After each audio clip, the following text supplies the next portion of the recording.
오늘 말씀 제목을 전에도 그런 비슷한 제목으로 말씀을 드렸던 것 같은데 백향나무와 하나님의 나라 정했습니다. 저희가 부흥에 대한 역사 공부를 했잖아요. 사실은 뭐 제가 아는 재주가 그거밖에 없어서 매번 여름스러운 겨울을 오면 교회에서 강의를 지금 계속 제가 하고 있는데 사실 목수집이 비가 샌다고 제가 남들 교회에 나가서 열심히 가르치지만 정작 우리 교인들한테는 제가 갖고 있는 걸 나눌 기회가 없는데 수련회라는 세팅이 그러기에 가장 좋은 환경이라고 생각이 들어서 제가 그렇게 제가 갖고 있는 재료가 다 떨어질 때까지 일단 해보자라는 게 제 고민이고요. 그리고 나서 어제 그제 드렸던 말씀을 우리의 것으로 이제 어떻게 살아낼까라는 숙제를 갖게 될 텐데 오늘도 물론 모든 말씀을 다 드릴 수는 없지만 저희가 저희 교회 그다음에 저에게는 제가 어제도 말씀을 잠깐 나눴지만 미국에서 공부를 하면서 저희 안에 새롭게 깨달았던 것들 중에 하나가 그리고 성서왕국의 선배들을 만나면서 깨달았던 것들이 결국 내가 죽어서 나의 영혼이 육체를 떠나 보이지 않는 어떤 이데아의 세계를 가는 것을 구원이라고 내세라고 믿었던 신앙이 그거 자체를 저는 부정할 수는 없어요. 여전히. 왜 그러냐면 우리의 존재라는 게 너무 신비하고 또 우리의 인간이라는 거 하는 것, 그 다음에 인간의 존재라는 것 자체가 보이는 것만으로 설명할 수 없는 것들이 너무 많기 때문에 저는 여전히 초월의 세계를 인정하고 또 우리의 시간이 끝난 다음의 시간이 어떻게 될지에 대한 너무나 큰 궁금증이 있고 우리의 삶이 이렇게 보이는 것만으로 끝날 거라고 저는 믿기 어렵기 때문에 더 나아가서 우리에게는 부활의 신앙이 기대기 있기 때문에 저는 내세도 있고 초월도 있고 보이는 세계와 보이지 않는 세계에 대한 것도 있어요. 그래서 제가 철학자가 되지 않고 종교인이 여전히 이유는 그렇습니다. 제가 그거에 대한 관심과 제 기대와 소망을 놓을 수 없기 때문에 저는 아마 끝내 철학자가 되지는 못할 거라 생각을 하고 그럼에도 불구하고 저에게 지금 사는 이 세상의 중요성에 대해서 일깨워준 것이 저희 스승이었고 그 다음에 한국의 성서왕국 운동이었고 기독민국 니에미아였습니다. 그래서 평생 동안 제가 자랐던 성결교회에서는 중생 성결 신의 재림을 믿었고 그 재림이 매우 중요했고 재림은 우리가 예수님의 재림을 믿지만 궁극적으로는 우리의 전통적으로 우리가 믿었던 것처럼 죽음 이후에 우리의 육체는 사라져버리고 우리의 영혼이 하나님의 나라로 간다라는 그 세상을 꿈꾸면서 이 세상은 내 집 아니네 라는 찬양을 늘 부르면서 그 다음에 하나님의 나팔소리 천지진동할 때 이런 거 부르면 가슴이 막 터지고 이런 신앙을 저희가 살아왔었는데 저는 그 세상을 전혀 부정하지도 않고 그거에 대한 소망이 제 안에도 있지만 지금 이 땅에서 우리에게 주어진 시간 속에서 어떻게 살아가는가에 대한 것을 새롭게 깨닫게 되었고 지금 우리 이후에 벌어지는 내세도 우리가 사는 이 현세의 삶의 연장일 거다라고 하는 그리고 창세기에서부터 읽어왔던 하나님이 이 세상을 지으시고 천지 만물이 조화를 이루고 하나님이 그 모습을 보고 너무 기뻐했던 것, 그 세상 안에서 인간이 생육하고 번성하고 땅이 충만하기를 축복하셨던 것, 그리고 그 잃어버린 세상 인간의 죄로 인해서 무너지고 그것이 인간이 생육하고 번성하고 땅이 충만한 게 아니라 서로 질투하고 경쟁하고 심지어는 살생하고 그래서 하나님의 만드신 아름다운 세상을 생지옥으로 만들었던 그 세상을 다시 원래 모습으로 회복시키기 위한 그 몸부림과 그 세상을 바꾸시겠다고 하는 하나님의 의지가 사랑으로 표현된 것이 예수의 십자가의 죽음이고 부활이라고 저는 알게 되었고 이 세상을 어떻게 사느냐와 관련된 가르침이 성경에 절대 낫습니다. 하나님은 죽음 이후에 우리의 세상을 얘기하신 것이 아니라 살아있는 이 세상을 우리가 어떻게 숨쉬며 살 것인가에 대한 이야기가 온통 성경의 알파 오메가의 이야기라고 이제 알게 되면서 제가 왜 오늘날 교회를 다녀야 되는지 기독교 신자로 살아야 되는지에 대한 정당성을 갖게 된 거죠. 그리고 나서 신학하는 것에 기쁨이 있었고 복음을 전하는 것에 대한 기쁨이 있었고 그 교회가 얼마나 중요한 공동체인지를 알게 되었습니다. 물론 이러한 신학 자체를 또 보수적이고 근본적인 사람들은 자유주의자라고 말하고 비성경적이라고 비판하는 분들도 있지만 I don't care. 그들은 그들의 믿고 나는 그런 하나님을 믿고 싶었고 그때 제가 신학을 하는 것과 예수 믿는 것에 대한 정당성을 갖게 된 것이고요. 다행히 그런 교회를 시작했는데 거기 아멘해 주시는 분이 여기 이렇게 모여 주셨습니다. 저는 그런 우리 교회가 결과적으로는 하나님이 지으신 세상, 그게 하나님의 세상이죠. 그게 하나님, 거기에 하나님의 뜻에 의해서 순종하는 사람들이 모여있는 세상이 하나님의 나라이죠. 그게 특정한 무엇이 아니라 하나님의 뜻이 이루어지는, 하나님의 뜻을 하나님의 뜻으로 여기는 사람들이 그 뜻에 자발적으로 순종하면서 하나님이 꿈꾸시는 세상에 나도 함께 그 세상을 살겠다고 몸부림치는 사람들이 모인, 그게 우리의 눈에 보이는 교회이고, 그 교회는 또 다른 의미의 그 하나님 이루실 마지막에 그 하나님 세상의 예표, 그거의 실험, 저는 그렇게 생각을 하는 거죠. 그래서 우리 교회가 하나님의 나라가 완성된 형태는 아니지만 이 교회가 하나님의 나라를 이 땅에 만들어가는데 가장 중요한 역할을 하는 도구요, 현장이요, 실험실이라고 생각을 하는 거죠. 여기에서 실험되고 이루어진 적이 없는 하나님의 나라가 밖에서 세워진다는 것은 어불성설입니다. 저는 그래서 기독교인이 세상 사람들 밖에 나가서 이렇게 해가지고 제도를 바꾸고 정치를 해가지고 누구를 세우고 아니면 기독당을 만들어서 기독교인들이 전부 다 국회 33대 구석을 차지하고 대통령이 장로교인이고 그다음에 국무총리가 침례교인인 이런 세상이 하나님의 나라가 세상이 아니라 더 끔찍한 신정국가인데 그건 가장 징그러운 세상일 거라고 생각이 돼요. 그러나 여기에서 만약에 그 꿈을 꾸지 못한다면, 그 다음에 여기에서 실험들이 하나님을 고백하고 믿는 사람들이 하나님을 따르지 않는데 하나님을 모르는 사람들을 정치 권력이나 법제도로 하나님 세상을 만든다. 노웨이 이거죠. 대통령이 기독교인이 되는 순간 불교도가 가만히 있을 리가 없고 이슬람들이 가만히 있을 리가 없고 우리나라 신종교인들 신천지가 가만히 있을 리가 없는 거죠. 또 그러다가 신천지가 대통령이 되면 기독교인이 가만히 있겠습니까? 또 와신상담하고 전국 기도원에서 뜨겁게 기도하면서 다음 정권 정치를 위해서 하고 되고 뭐 이러면서 그게 세상에 돌아왔던 나라들입니다. 저는 그러면 우리 교회가 하나님의 나라를 향하여 하나님이 살아계신 분과 그분이 꿈꾸시는 세상을 맛보면서 살아가기 위해서 이 세상에 모인 거예요. 그렇지 않다면 여기 모일 이유가 없잖아요. 대한민국의 민주주의로 충분하다면 우리가 여기까지 모일 이유가 없는 거잖아요. 자본주의 세상을 만족한다면 우리가 여기 모일 이유가 없는 거예요. 근데 우리가 자본주의와 자유민주주의 체제에 살면서도 예수쟁이로 교회에 모인다는 것은 그 자유민주주의와 자본주의가 다스리는 세상이 하나님의 나라라고 인정할 수 없기 때문에 그 세상 안에서 또 다른 세상을 우리가 꿈꿀 수밖에 없기 때문에 여기 모여 있다고 생각이 들어요.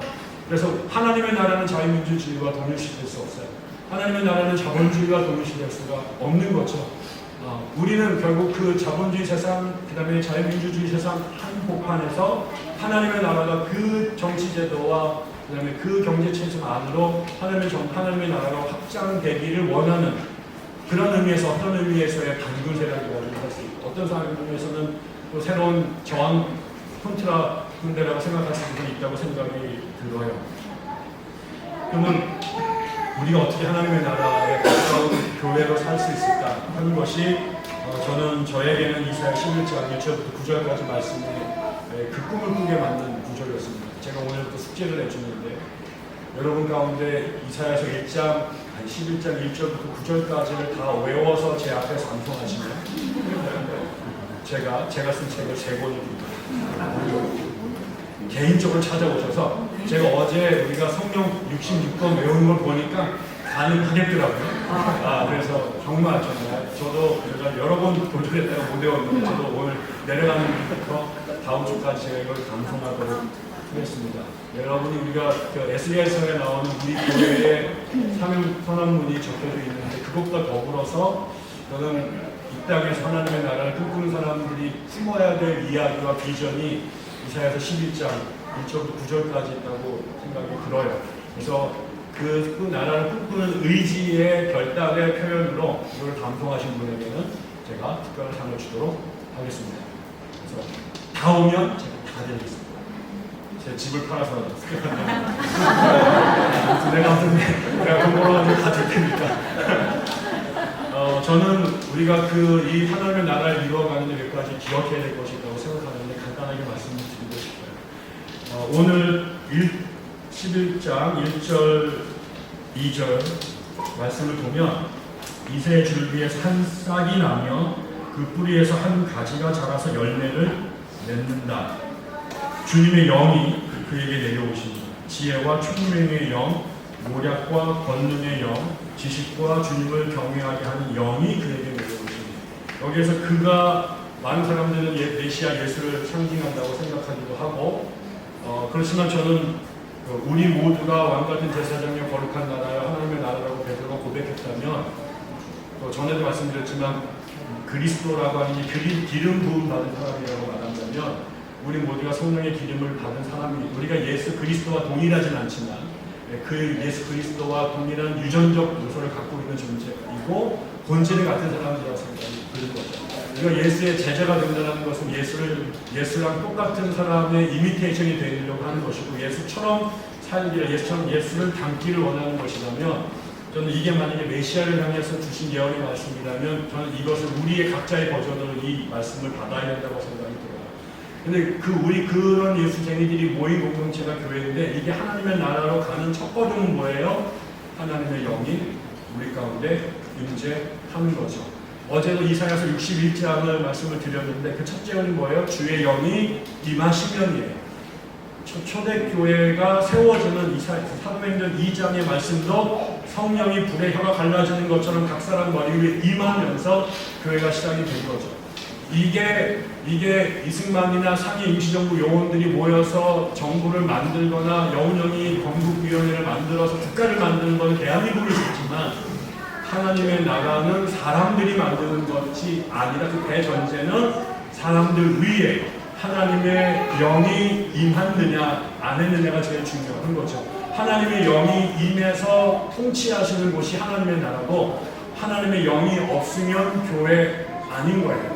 우리가 교회입니까? 책을 썼을 때 제가 이 얘기를 제일 하고 싶었어요. 그래서 교회가 교회 첫 번째 되는 것은 사람들이 모이거나 목사가 파송되거나 건물이 있거나 당회가 조직되기 때문에 교회는 세상이 말하는 교회의 설립 요건인데 성경은 어디에도 그렇게 말하지 않아요. 목사가 있느냐 없느냐, 사람의 숫자가 15명이 넘느냐, 당회가 조직됐느냐, 매주마다 모이는 건물을 확보했느냐가 교회 요건이지 않아요. 하나님이 생각하는 교회의 제일 요건은 하나님의 영이 그곳에 임했느냐라는 거예요. 다시 말하면 그곳에 있는 사람들이 하나님이 임재하셔서 다스리는 곳에 내가 있다라고 하는 체험과 고백이 있느냐가 제일 중요한 거예요. 그래서 교회를 세울 때 제일 중요한 것은 사람들이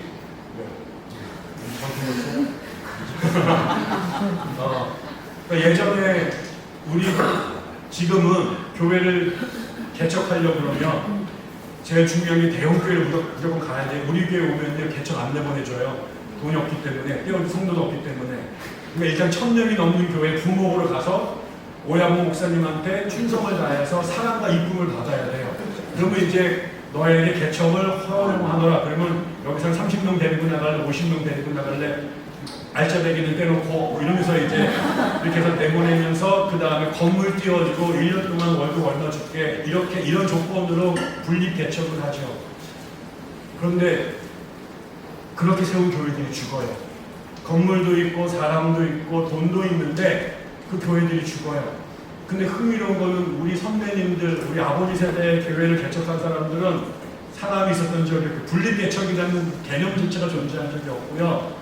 돈을 선교비를 누가 준다는 개념이 존재한 적이 없어요.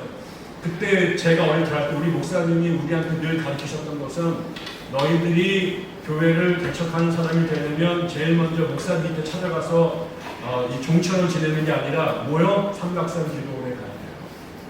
삼각산의 기도원에 가서 하나님의 영이 너에게 임하는 경험을 해야 된다. 그래서 네가 교회가 사람도 돈도 건물도 보내주지 못하지만 하나님이 너와 함께 계셔서 네가 성령에 충만하면 돈도 사람도 없어도 교회가 됐어요.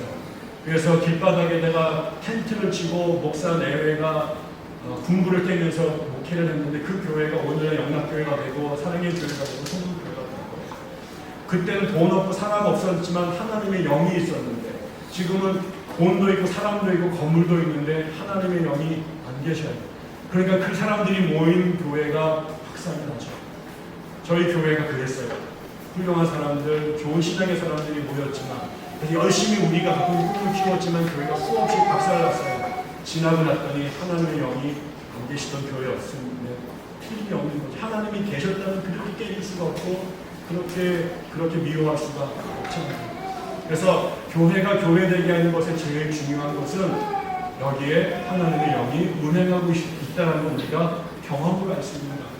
여러분 우리 교회에 오실 때 뭐 보고 오셨어요? 대목사 강의 듣고 교회에서 강의 듣고 오신 사람들 많지 않나요? 설교 듣고 오신 사람 많지 않나요? 잘 보고 오셨어요. 만약에 그것만이었다면, 그러나 저는 분명히 그렇게 생각하잖아요. 만약에 여러분이 그 말씀을 듣고 예배를 드리는 가운데 그곳에 백향나무에 하나님의 영이 계시는구나 라고 느끼셔서 오셨다고 저는 생각합니다. 우리 교회가 존재할 수 있는 것은 여기에 예배하는 가운데, 교제하는 가운데 하나님의 영의 임재를 경험하느냐. 그래서 창세기 1장에 하나님의 영이 수면 위에, 흑암 위에 운행하실 때 그 성령이 그 흑암을, 혼돈을 빛과 질서의 세상으로 바꾸는 이 역사가 우리 공동체 안에 벌어진다면 우리 교회는 하나님의 임재가, 하나님의 통치가 있는 교회임이 틀림이 없을 거예요. 멀쩡한 사람들이 와서 싸우고 신앙이 멀쩡한 애들이 상처가 받아서 망가지는 그런 귀신들이 모인 것일 거고, 하나님을 버렸던 사람들, 떠났던 사람들, 상처받았던 사람들이 여기에서 베델에서 천사의 임재를 야곱이 경험했던 것처럼 하나님의 영의 임재를 경험해서 살아나는 일이 벌어진다면 이 교회는 교회인 것이죠. 그래서 저희 교회가 여러분이 기도해야 될 것은, 어제도 많은 분들이 그런 기도를 해주셨는데, 저희 교회가 대목사가 지배하는 교회나 특정한 강남 세력이 지배하는 거나 특정한 선교단체 출신들이 장악하는 교회이거나 그런 교회가 아니라 하나님이 운행하시는 교회임을 느낄 수 있어야 된다. 그게 우리 교회가 기도해야 될 알파와 오메가가 된다. 만약에 여러분 그런 생각 제가 많이 하잖아요. 농담삼아 만약에 제가 오늘 사표를 내면 백향나무 교회가 어떻게 될까요? 정직하게 얘기하세요. 제가 오늘 사표를 내면 혜성이 떠나서 내가 나가면 이 교회 어떻게 될까요?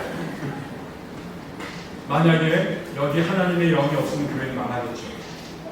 그러나 여기 하나님이 계셨으면 제가 나가든 없든 다른 20살짜리 목사가 오든 서울대 출신이 아닌 친구가 오든 기독연구원 니에미와 상관이 없는 사람이 오든 이 교회는 계속 갈 거예요. 왜? 이 교회 중심은 대동만이 아니라 하나님이시기 때문에. 그래서 우리 교회가 고민해야 될 것은, 제가 이 교회를 세웠어요. 사람들이 저를 보고 왔어요. 그러나 결국 여기에서 여러분이 만나야 될 것은 배목사를 만나는 게 아니라 하나님을 만나셔야 되고, 그래서 마지막에 제가 떠나더라도 박수 쳐서 보내야 돼요. 그래도 우리 교회가 무너지지 않는다라고 하는 하나님이 지키시기 때문에. 그렇다면 누가 오더라도 이 교회는 계속 굴러갈 거예요. 그래서 이 교회를 배목사의 교회에서 성령의 교회로 바꾸는 게 우리 교회가 해야 될 제일 중요한 일이다. 두 번째, 그것이 쭉 내려오면 11장 9절에 내려가면요, 이런 말씀이 나오죠. 나의 거룩한 산 모든 곳에서 서로 해치거나 파괴하는 일이 없다. 물이 바다를 채우듯 주님을 아는 지식이 땅에 가득하기 때문이다. 첫 번째, 성령이 임했다. 그래서 사람들이 사랑하고 정의롭고 공의로운 세상을 만들었다. 이렇게 말하는데, 그걸로 끝나지 않고 마지막에 샌드위치처럼 맨 마지막에는 그렇게 됐던 것이 가능했던 이유는 이 세상에 물이 바다를 덮는 것처럼, 물이 세상을 다 덮는 것처럼 하나님을 아는 지식이 이 세상에 넘쳐났기 때문이다. 그러니까 성령이 임하는 것과 짝을 이루는 또 하나의 샌드위치는 하나님의 말씀이 이 안에 강물처럼, 그 다음에 바다처럼 흘러 넘치는 거예요. 그러니까 우리 교회가 하나님이 임재하셨다는 것의 또 하나의 증거는 여기에 하나님의 말씀이 우리를 덮고 있느냐. 자유민주주의를 옹호하는 아담 스미스나 아니면은 하이엑 뭐지 그 자식 있잖아요. 이 시카고 경제학파의 이런 하이에크인가? 이런 친구들의 사상이 우리를 지배하거나, 이승만의 일민주의가 우리를 지지하거나, 박정희의 유신이 우리를 지배하는 게 아니라, 이 시대의 정치 철학이, 이 시대의 공화당의 당론이, 아니 민주당의 이념이 우리를 지배하는 게 아니라, 우리를 지배하는 알파 오메가는 성경이라고 해요. 어떤 이 시대의 유명한 철학자의 주장도, 얼마나 탁월한 경제학자의 이론도 모두 다 성경이라고 하는 저울대 위에 세워져야 될 상대화된 인간의 생각이 불가해요. 오늘 한국교회 문제는 우리가 갖고 있는 시대의 이념, 그것이 정치적이거나 사회적이거나 경제적이거나 문화적인 그것이 교회에 하나님의 말씀을 물어봤기 때문에 그래요. 자유민주주의의 관점으로 성경을 되풀이하고요, 민주주의의 관점으로 성경을 풀어요. 그래서 그것이 기준이 돼서 어제 토마스 제퍼슨이 이신론이라고 하는 기준으로 성경을 동합해서 자기의 성경을 만들었던 것처럼 똑같은 짓을 레오 톨스토이가 했거든요. 이 시대의 민주주의자들, 이 시대의 자본주의자들, 이 시대의 자유주의자들이 그러거든요. 근데 그 모든 인간의 철학과 사상은 하나님의 말씀 앞에서 심판받아야 될 대상이고, 그래서 이 말씀을 받아들여야 될 것인가 말아야 될 것인가를 성경이 근거해야, 성경이 결정을 내려야지 누구의 철학이, 누구의 경제 이론이 성경을 도륙하는 도구로 쓰여져서는 안 된다는 거예요. 저는 그런 의미에서 우리 교회가 펀더멘탈해야 된다고 생각합니다. 그런 의미에서 세상에 어떤 것도 적어도 이 공간 안에서 성경의 가치와 권위를 넘어설 것은 존재할 수 없어요. 그게 목사의 신학이든, 그다음에 우리가 살고 있는 지역의 특정한 계급이든 문화든 사상이든 간에 강남은 그런 거 안 통해. 그게 내가 이단이란 증거예요. 강남의 사상과 문화가 성경에 의해서 심판받아야지, 강남이 성경의 호불호를 우리가 선택과 불선택을 결정하는 기준이 돼서는 안 돼요. 그런 의미에서 우리 교회가 교회를 운영하고 예배를 드리고 의사결정을 할 때 그 모든 것에 물어야 될 기준은 우리가 갖고 이 생각이 하나님이 인정하시는 건가, 하나님 말씀에 근거해서 우리가 수용할 수 있는가에 달려있어요. 그러려면 우리가 성경에 능해야죠. 성경이 뭔지 알아야죠. 그래야 성경으로 우리가 싸움을 할 거 아니에요. 근데 우리가 불행히도 이 시대의 정통과 이단의 차이가 뭐예요? 이단은 성경에 능하고 정통은 성경에 무식해요. 이단은 목숨을 걸고 성경을 공부하는데 정통은 성경을 싫어해요. 이단은 성경을 공부하기 위해서 몸부림치면서 교회에 쫓겨나고 집에서 머리끄댕이가 잡히면서도 성경 공부하러 갔는데, 정통은 하버드 박사를 갖다 놓든 옥스퍼드 박사를, 캠브리지 박사를 갖다 놓든 알아요. 그리고 정통이에요. 그러니까 그 교회가 성경과 상관없는 그 지역의 문화와 그 교회를 구성하고 있는 사람들의 교육 수준과 계급 수준, 그리고 앞에 정치 이념에 의해서 교회가 재구성된 것이죠. 저는 그런 의미에서 우리 교회가 하나님의 나라가 되기 위해서는 성경에 능한 자들이 되어야 됩니다. 베레아 사람들보다 더 치열하게 성경을 읽고 공부하고 진리를 알기 위해서 몸부림치는 교회가 되어야 됩니다. 우리가 나머지 아무것도 못하는 한이 있더라도 적어도 우리가 이 교회에 다니는 동안 성경의 문외한이 돼서 목사가 하는 저 소리가 무슨 소리인지 못 알아듣고 멍때리고 있는 애들이 있어서는 안 되고, 목사를 넘어서는 평신도 성서학자들이 여기에서 나와야 되는 것이죠. 제가 며칠 전에 중국에서 그 선교사님을 만났는데 뭐 얘기하다 보면 중국 욕을 막 하고 했더니, 목사님 중국 교회 함부로 얘기하시면 안 됩니다. 중국의 평신도 지도자 가운데 사복음서를 통째로 암송하는 사람이 얼마나 많을까. 바우서신 전체를 알파와 오메가를 다 외우는 사람들이 평신도 목사들 가운데 널려 있어요. 대한민국 목사 가운데 사복음서 암송하는 분 있으면 나오고, 목사님 암송하세요? 그럴 리가요 제가. 네. 부끄러운 일이잖아요. 부끄러운 일이잖아요. 성경을 모르는 건 절대로 여러분 자랑스러운 일이 아닙니다. 정말 부끄러우셔야 돼요. 3년을 다녔는데 성경을 통독 안 한 사람 앞으로 쫓아내겠습니다. 통독 안 해도 괜찮아요. 성경을 모르는 사람들이 교회를 장악하고 성경을 통해 하나님 앞에 늘 십자가에 서는 그 두려움이 없는 인간들이 교회에서 헤저모니를 잡게 되면 우리 교회가 손가락을 받는 거예요. 그래서 우리 교회는 성경에 능한 사람이 되어야 됩니다. 정말 하나님 말씀을 읽다가 눈이 멀고 성경 읽다가 내가 우리 부모와 내 아내의 이름을 잊어버리는 한이 있더라도 하나님 말씀을 마지막까지 기억할 수 있는 사람들이 되어져야 합니다. 그런 의미에서 말씀의 사람들이 되어야 된다는 생각이 드는 거죠. 그 다음에 이것이 우리가 교회가 교회되는 근원적인 힘이라면 그 하나님의 영과 말씀이 우리를 붙잡게 될 때 그것이 표현되는 실천의 세 가지 모습이 있습니다. 그거는 지금 3절에 보면 그 영이 임했을 때에 그 영이 3절과 4절과 5절에서 무슨 얘기를 합니까?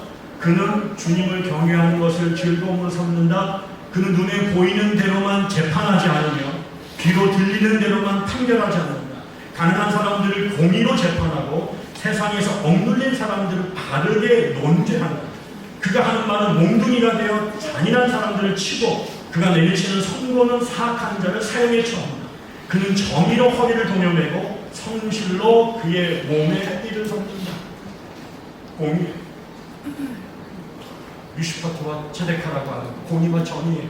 성령을 받은 사람이 이 땅에 하는 최초의 발언은, 성령 세례 받은 증거는 방언이 아니라요, 판결하는 자리에 있는 사람이 공의와 정의를 판결한다는 거예요. 근데 문제가 뭐예요? 이게 이미 3000년 전에 쓰여진 책인데 그때도 재판이 가진 자와 못 가진 자에 의해서 판결이 바뀐다는 거예요. 누가 죄를 졌느냐 안 졌느냐가 문제가 아니라 누가 돈을 갖고 있느냐 돈을 갖고 있지 않느냐가 재판의 성패를 결정한다는 거죠. 저는 대한민국 사법부를 제가 현대사를 공부한 이래로, 내가 1공학과, 2공학과, 3공학에 대한 현대사를 공부한 이래로 대한민국 사법부를 지금까지 인정하지 않습니다. 우리나라 사법부가 한 번도 가난한 사람, 연약한 사람, 억울한 사람들을 법에 근거해서 심판하지 못했어요. 이승만이 조범암을 어떻게 죽였는지, 박정희와 전두환이 김대중을 어떻게 그 인생을 작사를 했는지, 그가 죄를 졌느냐 안 졌느냐가 상관없이 내 눈에 밟히는 놈, 내 앞에 걸림돌 되는 놈은 그냥 사형 선고를 내리고 빵에 쳐넣고 고문을 하고 죽었어요. 지금도 마찬가지예요. 이 나라의 사법부가 그 제일 똑똑한 서울법대 출신, 성균관대 법대 출신들이 사법고시를 통과하고 나서 정권을, 우리나라 사법부를 장악하고 있지만 죄를 누가 졌느냐 안 졌느냐가 아니라 얘를 죽이겠다고 그러면 죽이는 것이고, 살리겠다고 그러면 아무리 많은 죄를 져도 살리는 것이고, 죽이겠다면 죄가 없어도 죄를 창조해서 죽이잖아요. 재판관을 할 때 내가 김앤장을 썼느냐 광장을 썼느냐 아니면 동네에 3대 변호사를 썼느냐가 재판의 성패를 결정합니다. 죄가 졌느냐가 안 졌느냐가 아니라 누가 나에게 돈을 더 많이 주느냐, 내가 누구 눈치를 봐야 되냐, 누가 나의 떼기냐가 재판을 받았어. 이거는 우리나라만이 아니라 3000년 전 이스라엘에서 그랬고, 바벨론에서도 그랬고, 페르시아에서도 그랬고, 로마에서도 그랬어요. 그런데 하나님의 나라를 두고 안 된다는 거예요. 성령이, 근데 여러분 그 판결을 내리는 게 얼마나 무서운 줄 아세요? 내 뒤에 무슨 당이 있어요. 내 뒤에 안기부가 있어요. 내 뒤에 어마어마한 기업이 있어요. 그 사람이 돈으로, 권력으로, 심지어는 폭력을 협박해요. 이 사람 판결 내리라고. 저 사람 이 압력을 어떻게 견뎌내는 거예요? 제가 가끔 하는 얘기지만, 얘가 옛날에 들었던 얘기인데, 옛날에 70년대 우리나라에서 미국과 우리나라가 무슨 세계 야구 선수권대회 결승에 올라갔답니다. 미국하고 붙었대요. 근데 그때 김동엽이라고 하는 우리나라 옛날에 빨간 장갑 유명한 감독이, 이 사람이 심판이었답니다. 근데 아침 그 전날인데 청와대에서 전화가 왔대요. 각하가 내일 경기를 주목하고 계신다. 너의 할 도리를 다 해라. 그래서 어떻게 했을까요? 우리나라 투수가 공이 던져서 포수가 받으면 무조건 스트라이크. 공이 어디로 들어와도 상관없이 받으면 스트라이크.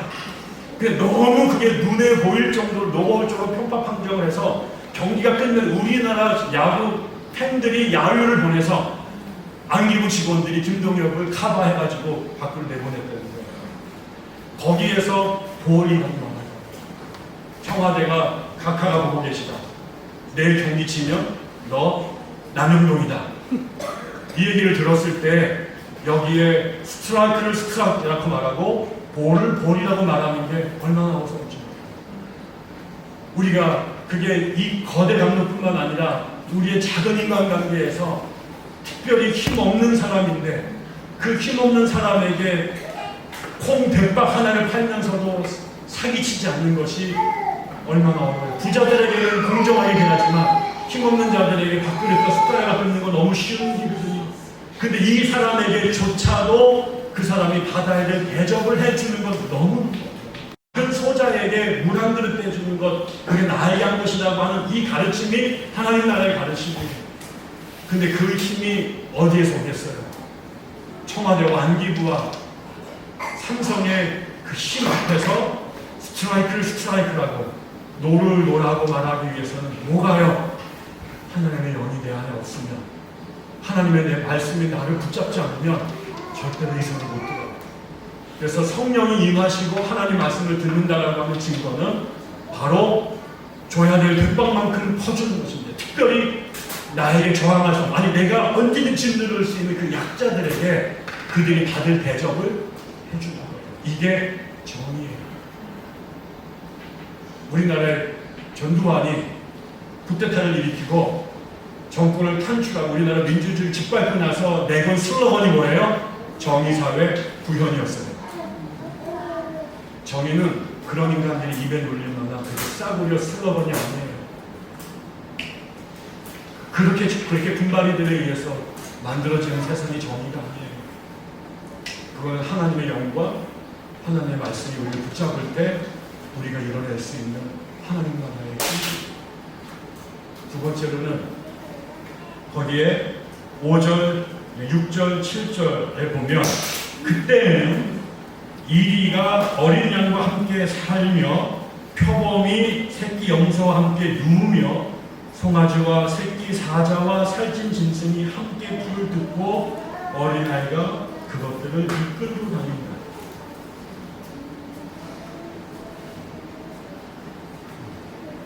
이리, 어린 양, 표범, 새끼 염소, 송아지, 새끼 사자, 살찐 짐승, 그리고 어린아이, 인간과 그 다음에 동물들이 함께 살아요. 근데 여기에 사육사라고 말하지 않고요, 글래디에이터라고 말하지 않고요, UFC 선수라고 말하지 않고, 인간 중에 자기 스스로를 방어할 수 없는 완전히 무장 해제된 가장 연약한 존재, 어린아이. 우리를 따지면 여기에 읽을 때 그때 표범이, 그러니까 그때 이리가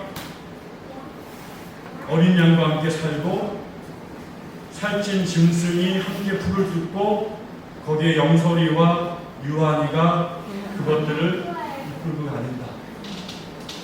아프리카 사파리에서 영설이와 유한이와 유준이가 그 짐승들과 함께 뛰노는 세상. 유발 하라리가 쓴 호모사피엔스에 보면 호모사피엔스가 출현해서 들어간 지역의 모든 생태계가 파괴됩니다. 멀쩡했던 짐승들이 전부 다 멸종이 됩니다.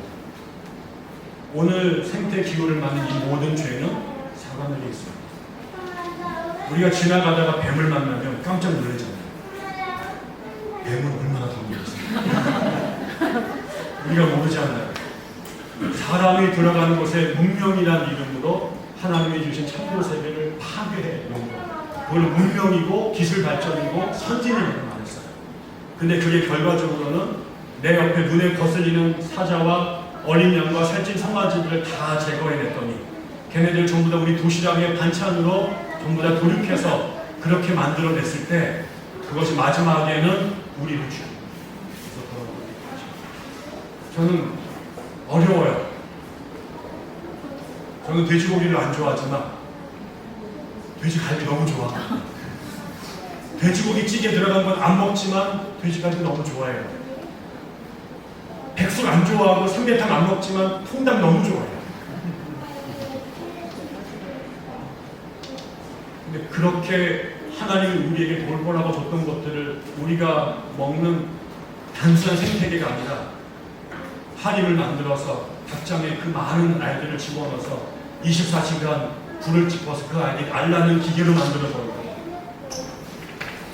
그 다음에 아마존에다가 결국 맥도날드 햄버거에 들어갈 그 소고기를 키우기 위해서 아마존을 불지르고 그거를 초토화시켜 만들어가면서 우리가 5,000원에 맛있게 먹는 이것 하나하나가 그리고 하나님은 우리에게 이름을 지어주라고 더불어서 공존하라고 그들이 번성할 수 있도록 지키라고 준 창조 명령을 그들은 우리의 통조림 공장의 부품들로 만들어버려 온 거잖아요. 근데 이 조항은 어떻게 할 거냐? 우리의 이 햄버거의 유혹과 삼겹살의 유혹과 우리가 쓰고 싶은 플라스틱의 유혹과 너무 편하거든요. 너무 맛있거든요. 이걸 어떻게 거절하는 거예요? 아무리 캠페인을 하고 정부가 말을 해도 그것이 상업의 논리가 들어가고 정치적 이권이 걸려 들어가고 선진국의 힘이 들어가면 이 맥월드라고 말하는 자기네 동네에 파는 햄버거를 전 세계 모든 사람들이 먹게 만들고 그것을 위해서 그것 때문에 죽어가는 이 땅의 동물들과 환경과 생태가 무너지는 것을 다 정부가 철학자들이 정책자들이 정당화하고 그 다음에 오히려 선전하는 이 시대에 어떻게 내 앞에 있는 햄버거를 먹지 않으며 아마존에 있는 미국 기업들에 대하여 비판의 소리를 내주며 우리가 앞에 있는 플라스틱을 안 쓰고 배기가스를 배출하지 않도록 결정할 수 있을까? 어려운 일이죠. 남들이 다 그렇게 살아요. 그 또한 하나님의 영이 우리를 붙잡지 않으면 이 하나님의 말씀이 우리의 심장을 붙잡지 않으면 절대로 할 수 없는 일이죠. 두 번째가 생태. 첫 번째가 정이고 두 번째가 생태. 마지막에 7절 8절에 암소와 곰이 서로 벗이 되며 그것들의 새끼가 함께 놀고 사자와 소처럼 풀을 먹는다. 젖 먹는 어린아이가 독사의 구멍 곁에서 장난하고 젖된 아이가 산무사의 굴에 손을 넣는다. 생존하고 경쟁하고 죽여서 정복해야 될 대상이 아니라 함께 노는 대상, 함께 축제를 벌이는 대상. 그게 어린아이와 뱀이 됐든 사자와 어린 양이 됐든 그전에는 생태계 안에서 잡아먹어야 될 대상이고 그래서 그 자연 법칙의 근거에서 도륙하고 억압하고 정당화됐던 이 모든 것이 그 어떤 생명도 어떤 권력에 의해서 함부로 맞거나 짓밟아야 할 존재는 이 땅에 없다라고 승인하고 어린아이가 사자와 함께 뛰놀고 사자들의 독사들의 어린애가 손을 넣어도 물리지 않는 이 놀이동산이 되는 세상. 평화, 이주시오. 이 또한 하나님의 영이 우리 가운데 있지 않으면 말씀이 없으면 이 땅의 평화는 어떤 정치 이데올로기도 결국 비즈니스맨들의 상업 논리와 그 다음에 국가주의의 정부에 의해서 얼마든지 이루어지잖아요. 한때는 같은 나라였던 우크라이나와 러시아가 무슨 짓거리를 하고 있는지 우리가 알고 있고 한 번도 분단된 적이 없는 우리나라가 자유민주주의와 사회주의라는 이념 안에서 이 나라가 어떻게 망가졌었는지를 지금은 국민의힘과 민주당이 그를 갈라놨던 건 그들을 정당화시키는 이념들이고요. 이것을 넘어서는 것은 인간적으로 불가능합니다. 그 또한 하나님의 영과 말씀이 우리를 붙잡을 때 민주당과 국민의힘당이 서로 손을 잡을 수 있는 것이고 북과 남이 손을 잡을 수 있는 것이고 우크라이나와 러시아가 손을 잡을 수 있는 거잖아요. 제가 제일 좋아하는 시편 85편의 말씀에 정의와 평화가 입을 닫힐 수 있는 것은 하나님의 영이 그의 말씀이 우리 가운데 충만할 때라는 거죠. 말씀을 마치겠습니다. 저는 백향나무 교회가 세상의 한복판에 살지만 이 세상에 대한민국의 시민으로 살고 자본주의 체제에서 비즈니스 할 수밖에 없는 사람이지만 여기에 완전히 소속된 이 세상의 시민이 아니라 에일리언 레지던트, 이 땅을 스쳐 지나가는 거류민으로 살아야 되는 거죠. 내가 비록 지금 한시적으로 이 땅에 발을 들고 살지만 나는 이 땅에 속한 사람이 아니라 하나님 나라에 속한 사람이기 때문에 나는 자본주의의 이념을 냉정하면서 아멘할 수 없고 자유민주주의와 성경의 가치를 동일시할 수 없어서 나는 이 나라 헌법을 존중하고 이 시대 시장 경제를 내가 존중하지만 그것보다 더 상위에 있는 법은 하나님의 영이요 그분의 말씀이고 그것이 나를 붙잡았을 때 전쟁과 기업과 인연에 의해서 끊임없이 전쟁과 분단이 되었고 갈등이 벌어진 세상에 생태계를 끊임없이 파괴하는 세상에 그리고 올바른 것이 올바르다고 말할 수 없는 세상 한복판에 적어도 이 교회 안에서는 하나님의 영의 인도하심으로 그분의 말씀의 인도하심으로 약자들에게 함부로 대하지 않아서 그들이 약자와 상관없이 사람으로 받아야 될 대접을 온전히 하는 정의로운 공동체. 밖에서 무슨 직업을 갖고 있든 가진 게 얼마나 있든 상관없이 이 자리에 하나님의 백성이라는 이유만으로 우리의 어린아이들조차도 함부로 대하지 아니하고 여자라는 이름으로 차별되지 아니하고 못 배웠다고 못 가졌다고 차별되지 않는 세상을 만드는 것, 그게 정의로운 세상이고 그게 하나님 나라의 지도. 그리고 우리 안에서부터 남들이 모두 다 정당화하면서 무너뜨리는 환경에 어떻게 이 환경 파괴에 어떻게 저항해서 사자와 어린 양과 어린아이가 함께 뛰노는 세상이 될까? 밖에 나가면 우리가 어쩔 수 없이 그 세상에 물려 살 수밖에 없지. 적어도 이 공동체 안에서만큼은 세상에 그 질서와 법이 통용되지 않는 세상을 만드는 것. 그리고 여기서는 어떤 이념과 어디 출신과 어느 족파와 상관없이 전라도 사투리를 쓰든 경상도 사투리를 쓰든 경북고 출신이든 천안 북일고 출신이든 아니면 광주 최일고 출신이든 나처럼 하나를 응원하든 아니면 SG를 응원하든 LG를 응원하든 상관없지. 여기서는 우리 모두가 친구가 됐어. 밖에 나가서 민주당을 위해 뛰어다니고 정의당을 위해 뛰어다니고 녹색당을 위해 뛰어다닐지라도 여기 안에서는 그런 분과 우리가 친구가 될 수 있는 평화의 공동체를 만드는 거예요. 그래서 그 우리의 이 실험이 여러분의 정당과 여러분의 기업과 여러분의 가정으로 흘러넘치고 있는 거예요. 그게 백향나무 교회가 하나님의 나라를 살아가고 꿈꾸는 저는 길이라고 생각이 들어요. 부디 우리가 지난 이틀 동안 가슴에 품고 기도하고 들었던 말씀들이 이제 우리 교회 안에 구체적으로, 아주 구체적으로 그 거대한 꿈을 이뤄가는 첫 발을 아주 구체적으로 하나씩 법으로 제도로 만들어서 실천했으면 좋겠어요. 우리가 예배 끝나고 국립으로 만들 겁니다. 조별을 만들어서 오늘 나는 이 말씀, 성령과 말씀 위에서 우리가 어떻게 정의와 평화와 생태를 꿈꾸는 교회를 만들 것인가에 대한 아주 여러분이 생각하는 구체적인 답들을 하나씩 만들어 주시면 그것을 저희 교회 문화로 삶의 실천의 삶으로 만들어 가도록 하겠습니다. 오늘 그렇게 오늘 말씀과 예배가 이어지기를 기대하고 기도하겠습니다. 하나님 아버지, 저희들에게 오늘도 예배할 수 있도록 은혜 주심을 인하여 감사합니다. 바쁘고 피곤하고 지쳐있는 일상을 뒤로하고 저희가 지난 3일 동안 이곳에 모여서 같이 사랑하고 대화하고 교제하고 말씀을 듣고 울며 기도하는 시간들을 가졌나이다. 하나님, 그 모든 시간에 주께서 우리와 함께 계셨음을 믿고 또한 감사를 드립니다. 여기서 느꼈던 것, 경험했던 것, 깨달았던 것들이 하나님 수증기처럼 휘발되지 아니하고 우리의 영혼과 우리의 육신에 새겨져서 우리가 돌아가는 또 우리 일상 속에서 또 우리 교회의 예배와 교제와 봉사 속에서 하나씩 열매로 맺혀질 수 있도록 인도하여 주시옵소서. 하나님께서 우리 매 순간 우리의 생각과 입술과 행동을 걸음걸음을 인도하실 것을 믿고 기대하며 오늘 이 시간의 마지막 순간까지 집으로 돌아가는 그 시간까지 주께서 저희와 함께하여 주시옵소서. 예수님의 이름으로 감사하며 기도드립니다. 아멘.